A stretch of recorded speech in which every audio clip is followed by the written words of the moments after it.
Hello everyone.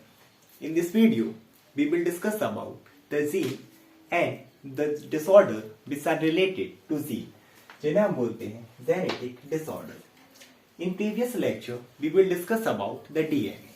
और हमने DNA में ही देखा था कि हमारा जो एक DNA मोलिक्यूल्स है वो ऑलमोस्ट 1000 ऑफ जीन से मिलकर बना होता है. ओके, तो आज हम वही देखेंगे कि एक्चुअली में जीन है क्या.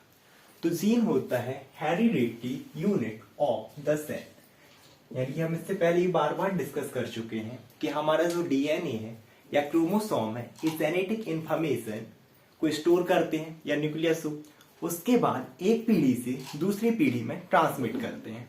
तो ये जो सभी प्रोसेसेस हो रही हैं, चाहे वो ये फंक्शन हमारा न्यूक्लियस परफॉर्म कर रहा हो या फिर हमारा क्रोमोसोम परफॉर्म कर रहा हो या फिर डीएनए, एक्चुअली में जो ये यूनिट है वो होती है हमारी जीन. यानी कि ये जो भी हेरिडिटी हमारी इंफॉर्मेशन पेरेंट्स से संतानों में ट्रांसमिट हो रही है, जैसे ह्यूमन का जो रहता है ना न्यूबॉर्न बेबी, वो ह्यूमन जैसे होता है, गाय का गाय जैसे है और जो बिल्ली है उसका बिल्ली के जैसे. तो ये जो स्ट्रक्चर है जो कौन बता रहा, ये हमारा बताता है जीन. यही क्या कहते हैं, it is the heredity unit of the body, यानी अनुवांशिक इकाई. Apart from this, the portion of DNA contain code for the synthesis of protein. यानी कि ये हमारी जीन किसका पोर्शन है, डीएनए का. हमने अभी डिस्कस किया. हमारे पास पहले क्या प्रेजेंट है, सपोज ये हमारे पास प्रेजेंट है एक क्रोमोसोम, ये पेयर में है तो 2 क्रोमोसोम. ये जो क्रोमोसोम रहते हैं मिलकर बनते हैं बहुत सारे डीएनए से, एंड एक जो डीएनए है ये मिलकर बना होता है बहुत सारे जीन से. तो हमारा जीन किसकी पोर्शन हुआ, डीएनए का. और ये क्या कंटेन करके रखता है, कोड. कोड को आप बोल सकते हो एक मैसेज. किस चीज के लिए, for the synthesis of protein. यानी कि इसे हम अच्छे से समझते हैं. सबसे पहले हमारे पास है जीन, जीन से मिलकर बना है डीएनए.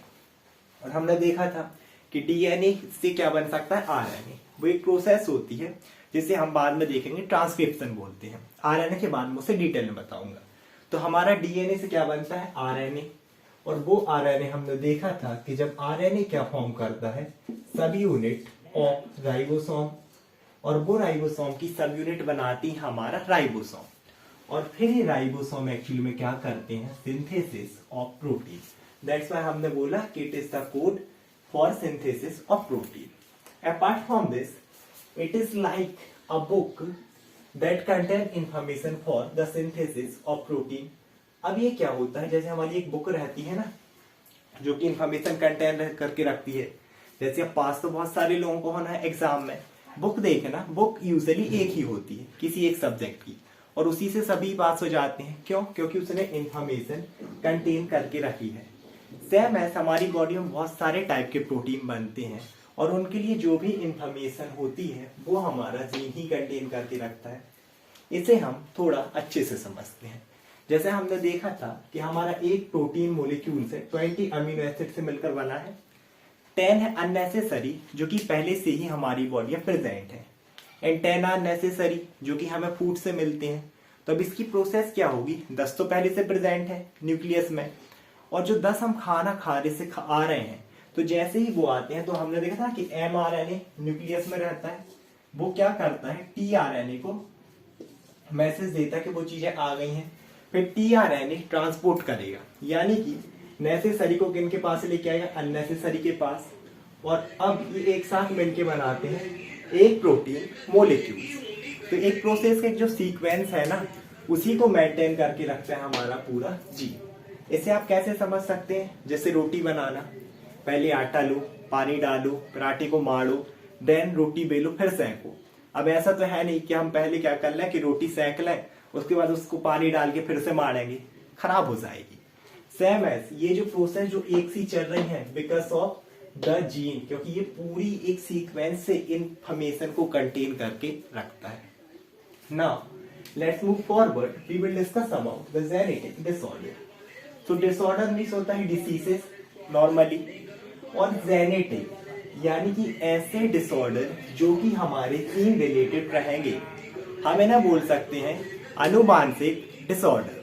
यानी कि ऐसे डिसऑर्डर जो कि एक पीढ़ी से दूसरी पीढ़ी में ट्रांसमिट होते हैं, उन्हें हम बोलेंगे जेनेटिक डिसऑर्डर. ओके, अब यहां पर हम देखें तो जेनेटिक डिसऑर्डर क्या है?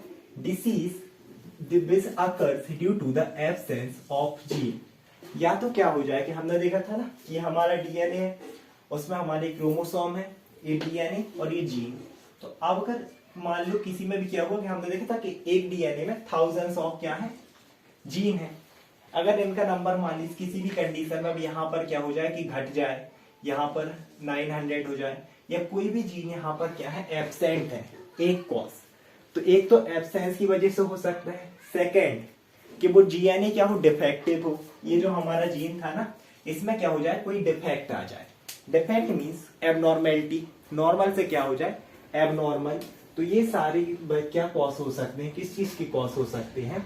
हमारे जेनेटिक डिसऑर्डर की। या एक और पढ़ लिखा है क्रोमोसोमल एबनॉर्मेलिटी। सिंपल सी बात है कि हमारा डीएनए से मिलकर डीएनए और डीएनए से क्रोमोसोम। तो अगर जीन में कोई दिक्कत है तो डीएनए में आएगी, और डीएनए में है तो क्रोमोसोम में आएगी।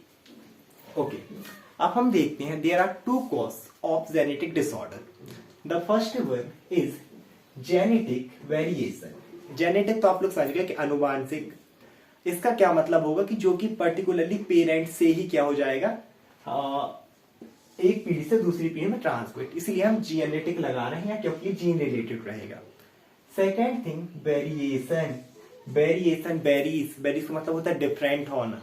इसमें क्या होता है कि हमारे जो जीन थे ना, ये 1000, मान लीजिए कि इसमें से लगभग 99% है, 100 जीन है, तो 100 में से जो 99 है वो तो नॉर्मल है, लेकिन बाय चांस एक जीन कैसा आ जाए जो कि डिफरेंट हो, the presence of gene different from normal gene, कोई ऐसा जीन आ जाए जो कि नॉर्मल जीन से डिफरेंट है, तब जो डिसऑर्डर कॉज होता है उसे हम बोलते हैं जेनेटिक वेरिएशन।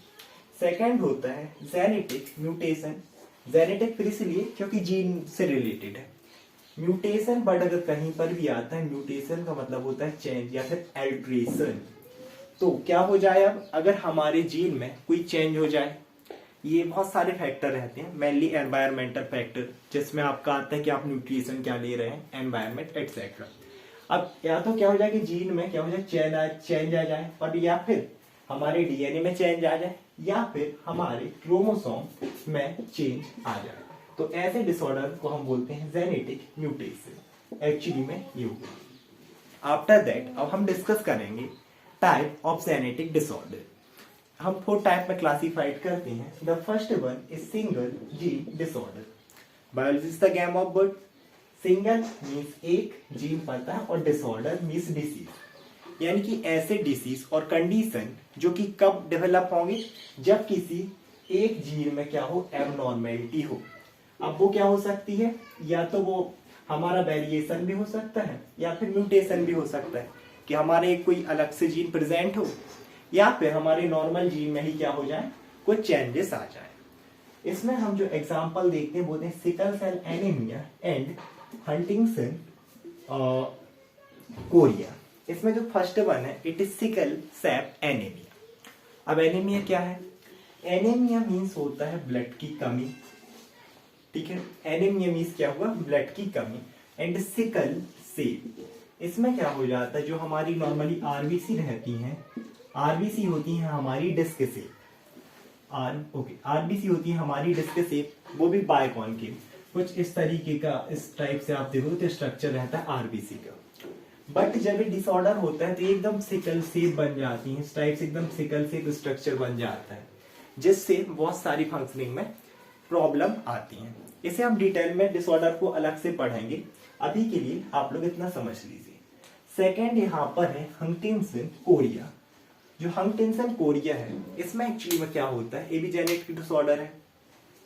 इसमें क्या होने लगता है, डीजनरेशन ऑफ ब्रेन या फिर न्यूरॉन, हमारा जो ब्रेन है उसका डीजनरेशन।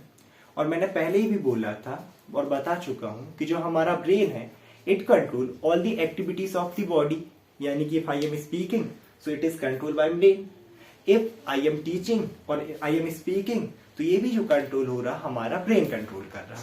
इसमें क्या हो जाता है, डीजनरेशन ऑफ ब्रेन या फिर न्यूरॉन्स। और पर्टिकुलरली कोरिया में जो आप लोग मतलब सर, कोरिया मीन्स होता है डांस लाइक मूवमेंट, यानी कि इसमें क्या होगा कि नॉर्मली जो पर्सन रहते हैं ना वो डांस लाइक मूवमेंट परफॉर्म करते हैं अनकंट्रोल, वो चाहते नहीं है। जैसे इसका मैं अच्छा एक एग्जांपल दूं, मेरे घर के पास ही एक मतलब एक लड़का है नॉर्मली, उसकी जो गर्दन है ना अपने आप उसका जो मूवमेंट है कुछ इस तरीके से, वो मतलब चाहता नहीं है बट ना उसकी गर्दन इस तरीके से जाती रहती है। सेम एज कई लोगों के हाथ आप देखना, तो इन्हें हम बोलते हैं Huntington's chorea, means dance like movement uncontrolled होते हैं। डिटेल में हम अलग से पढ़ेंगे, अब डिसीज पढ़ेंगे। Now let's move forward. Second one is polygenic disorder. Poly हमने पहले डिस्कस किया था, पॉली मीन्स सादा एंड जेनिक मतलब और डिसऑर्डर मीन्स कंडीशन, यानी कि बहुत सारे जीन में जब क्या हो जाए अल्ट्रेशन आ जाए, चेंजेस। अब बहुत सारे डिफरेंट जीन्स प्रेजेंट होना मुश्किल है, यानी कि हम वेरिएशन में नहीं लेते, ये होता है पर्टिकुलरली म्यूटेशन से कि बहुत सारे जीन्स में एबनॉर्मेलिटी आ जाए। और ये कब आती है? It is by the environmental factor, कि आपका एनवायरमेंट अगर खराब है, मीन्स न्यूट्रिशन सही नहीं है, डाइट सही नहीं है, तो ये चीजें आ सकती हैं। इसमें एग्जांपल में आता है हमारा अल्जाइमर डिसीज। अल्जाइमर डिसीज क्या होता है? इसमें भी होता है हमारे ब्रेन में न्यूरॉन्स का डिजनरेशन, और ये डिसीज आप लोगों ने बहुत ज्यादा सुना होगा, अल्जाइमर डिसीज अल्जाइमर डिसीज। हम इसे देखते हैं क्या है। एक्चुअली में अल्जाइमर डिसीज में क्या होता है, डिजनरेशन ऑफ ब्रेन, जिसमें इसके कुछ सिम्टम्स क्या आते हैं कि कुछ लोगों को अच्छे से दिखाई नहीं देता। दूसरी चीज, किसी को क्या होता है, मेमोरी लॉस। अब ये वो वाला मेमोरी लॉस नहीं है जो कि हमारे साथ होता है कई बार के कोई सामान रख दिए मिल नहीं रहा, ये नॉर्मल सबके साथ है। इसमें जो मेमोरी लॉस होता है ना, कुछ ऐसे होता है जैसे कि क्या हुआ, मान लीजिए हमारे किसी भी ओल्ड दादाजी हैं, उनको है अल्जाइमर, सिर्फ समझने के लिए, हाँ भाई गुस्सा मत कर, तो कोई के भी दादाजी हैं उन्हें क्या हो गया, अल्जाइमर डिसीज। अब क्या होता है कि हम क्या करते हैं, अपने दादाजी के साथ पिकनिक से घूम के आते हैं या कहीं से भी घूम के आते हैं, और हमें आने के बाद आधा ही घंटा हुआ है, और उसके बाद वो दादाजी क्या बोले कि हम लोग बहुत दिनों से कहीं घूमने नहीं गए, हमें कहीं घूमने चलना चाहिए। तो एक कंडीशन कि आधा घंटे पहले घूम के आए हैं लेकिन वो भूल गए, दिस इज अल्जाइमर डिसीज। इसके अलावा ब्रेन लॉस होता है। दूसरी चीज कि अंडरस्टैंडिंग लैंग्वेज पे दिक्कत आती है, वो शब्दों को नहीं समझ पाते। अब ये मैं बहुत डिटेल में नहीं बताऊंगा क्योंकि सभी जो हमारे एरिया है ना ब्रेन में अलग अलग एरिया है, देखने के लिए अलग होता है जिसे विजुअल एरिया बोलते हैं, बोलने के लिए अलग होता है जिसे हम ब्रोकास एरिया बोलते हैं, तो ऐसे समझने के लिए अलग होता है बर्ड्स को जिसे हम बर्निक्स एरिया बोलते हैं। तो मैं बहुत डिटेल में नहीं जाऊंगा, नहीं तो आप लोगों का मनोबल कमजोर होने लगेगा। जब हम ब्रेन पढ़ेंगे और डिसीज तब हम इसे बहुत डिटेल में पढ़ेंगे। Now let's move forward. Third one is chromosomal disorder. अब इसमें एक्चुअली में क्या, अभी तक हम जीन देख रहे थे कि एक जीन में दो में, अब मान लीजिए क्या होता है कि बहुत सारे जीन डिफॉर्म हो गए हमारे, उसके वजह से हमारा डीएनए डिफेक्टिव हो गया और अब हमारा क्रोमोसोम ही डिफेक्ट हो गया, तब ऐसे डिसऑर्डर को हम बोलते हैं क्रोमोसोमल डिसऑर्डर। और इसमें क्या हो सकता है कि हमें नॉर्मली पता था ना कि 23 क्रोमोसोम प्रेजेंट होंगे किसमें, जेनेटिक सेल में, पेयर में नहीं रहते हैं, 23 ही रहेंगे। अब क्या हो जाए कि एक चीज तो ये है कि ये क्रोमोसोम का स्ट्रक्चर ऐसे देखा था, तो एक इसके स्ट्रक्चर में कोई गड़बड़ी आ जाए तो हम बोलते हैं स्ट्रक्चरल एबनॉर्मेलिटी। जैसे इसमें एक एग्जांपल आता है क्रोमोसोमल इनस्टेबिलिटी सिंड्रोम। एक्चुअली इसमें क्या हुआ, क्रोमोसोम स्टेबल है नहीं, और हमने देखा था कि न्यूक्लियस क्रोमोसोम कहाँ प्रेजेंट है, डीएनए में, और यही कंट्रोल करता है cell division. Function of nucleus में पढ़े हैं। अब क्योंकि ये डिफेक्ट है तो सेल डिवीजन कंट्रोल नहीं होता और ये कॉज करता है मैलिग्नेंसी। मैलिग्नेंसी मींस कैंसर, और इसके बहुत सारे फॉर्म, दैट्स व्हाई हमने बोला सिंड्रोम। सिंड्रोम का कहीं भी बढ़ा है मतलब बहुत सारे सिम्टम्स एक साथ आना, बहुत सारे डिसीज एक साथ होना। ओके, सेकंड इस क्रोमोसोम में हमने क्या देखा, एक तो स्ट्रक्चर की वजह से, दूसरा क्या हो जाए, नंबर गड़बड़ हो जाए। नॉर्मल हमने देखा ना 23 प्रेजेंट होंगे जेनेटिक सेल में सिंगल। अब अगर ये किसी में क्या हो जाए, या तो 21 हो जाए या फिर 24 हो जाए, इसे मैं जब अलग से पढ़ेंगे बहुत डिटेल में पढ़ेंगे, अभी सिर्फ इतना समझिए कि 23 नॉर्मल थे। अब अगर गलती से क्या हो जाए 21 तो भी डिफॉर्मिटी, और अगर 24 हो जाए तो भी डिफॉर्मिटी। तो ये है numerical abnormality. Numerical means number related, जैसे फिजिक्स में होते हैं ना न्यूमेरिकल, तो इसमें दो एग्जाम्पल है, एक है टर्नर सिंड्रोम और एक है डाउन सिंड्रोम। टर्नर सिंड्रोम में ये वाली कंडीशन है 23 की जगह इसमें हो जाती है 22, ओके मतलब कम होना। और डाउन सिंड्रोम में क्या हो जाता है, यहाँ पर नॉर्मल क्रोमोसोम का 23 था, लेकिन एक क्रोमोसोम जो रहता है वो हो जाएगा इंक्रीज, यानी कि यहाँ हो जाएंगे 24। तो यहाँ पर एक एक्स्ट्रा क्रोमोसोम रहता है। ये जो दोनों डिसऑर्डर रहते हैं मेंटली रिटार्डेशन में बहुत ज्यादा प्रॉब्लम क्रिएट करते हैं, डिटेल में अलग से पढ़ेंगे। तो ये सब किसकी वजह से हो रहे हैं, chromosomal abnormality. The last one is the mitochondrial DNA disorder या क्रोमोसोमल डिसऑर्डर। यानी कि एक तो हमने देखा था कि हमारा जो डीएनए है न्यूक्लियस में प्रेजेंट है, क्रोमोसोम में जिसे हमने बोला chromosomal DNA. Apart from this, इसके अलावा डीएनए प्रेजेंट है माइटोकॉन्ड्रिया में, जिसे हम बोलते हैं माइटोकॉन्ड्रियल डीएनए। और अगर इसमें कोई भी डिफेक्ट आता है तो हम उसे बोलते हैं माइटोकॉन्ड्रियल डिसऑर्डर और डीएनए डिसऑर्डर। इसका एग्जांपल हेरिडेटरी ऑप्टिक न्यूरोपैथी।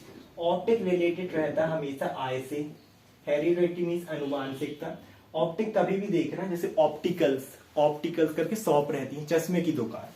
तो इसमें क्या होता है, एक तो होगा डीजनरेशन ऑफ ब्रेन, जिसमें लोग कि देखने के लिए अलग से एरिया विजुअल एरिया, तो लोगों को देखने में प्रॉब्लम होती है। दूसरी चीज कि हम जितनी भी चीजें देखते हैं ये हमारी आंख में एक पार्ट होता है रेटिना, जैसे पर्दा स्ट्रक्चर होता है ना, जब जैसे बोर्ड में वो देखो प्रोजेक्टर चलाते हैं, दीवार में चलाओगे अच्छा नहीं दिखेगा, आप व्हाइट बोर्ड में चलाओ बहुत अच्छा दिखता है। सेम ऐसे जैसे पर्दा होता है ना, हमारी आंख में होता है रेटिना, पर्दा का काम करता है। जितनी भी इमेजेस बनती हैं सभी बनती हैं रेटिना में, उसका भी होने लगता है डीजनरेशन। डी मींस खराब होना, फिर से हम बोल सकते हैं कि जो स्ट्रक्चर बने थे वो खराब होने लगे हैं, तो उससे हमें लॉस ऑफ विजन देखने मिलता है। इसके अलावा ये जो आई का स्ट्रक्चर है या जो भी डिसऑर्डर है, जब मैंने अलग से पढ़ाऊंगा तो बहुत डिटेल में और अच्छे से इन चीजों को क्लियर करूंगा, क्योंकि अभी हम सिर्फ सेल पढ़ रहे हैं और ये जीन के अंदर है, दैट्स वाई मैंने शॉर्ट में आप लोगों को बताया। आई होप आप लोगों को वीडियो समझ में आया होगा। Thank you so much everyone.